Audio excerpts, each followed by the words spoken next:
ទៅឯងត្រូវតែរត់ឲ្យទាន់សេះអញហើយចាំទុកទោះជារបស់អ្វីជ្រុះតាមផ្លូវក៏ដោយហាមឯងឈប់រឹសដាច់ខាត បាទខ្ញុំបាទចាំទុកក្នុងចិត្តហើយលោកតា អាចៃ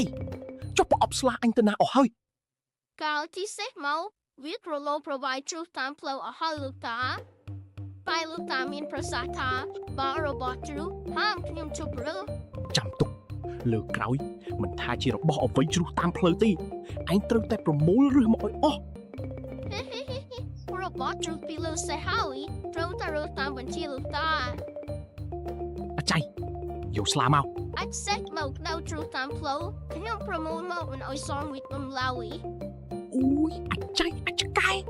ឯងយកអាចសេះមកឲ្យអាចស៊ី លោកតាអើយលោកតាលោកស្រីប្រៅឲ្យមកហៅទៅពិសាបាយ ចាំទុកអាចៃលើក្រោយបើគេប្រើឲ្យមុខមកហៅអញត្រូវដៅមកអុយដោក្បាយត្រចៀកអញហើយខ្សឹបប្រាប់តិចតិច បាទធ្វើមកសឹបតិចតិចនៅក្បែរទូជាលោកតាលោកតា មានការអីអាចៃខ្សឹបល្អម្លេះ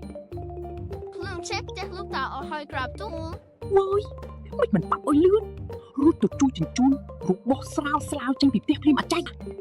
នេះលោកតាសុបុកមកទៅទី30សុបុកស្រាវតាមបញ្ជីលោកតាគ្មានខុសត្រូវណាឡើយ ចៃអញទៅចាប់ខ្លួនដើមហេតុដែលធ្វើឲ្យឆេះផ្ទះអញមកភ្លាម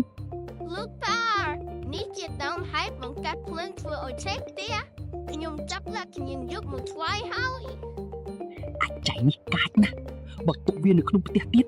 ទ្រព្យសម្បត្តិអញច្បាស់ជារលាយអស់មិនខានមានតែនាំវាទៅថ្វាយព្រះរាជាទើបអញដកដៃរួចខ្លួន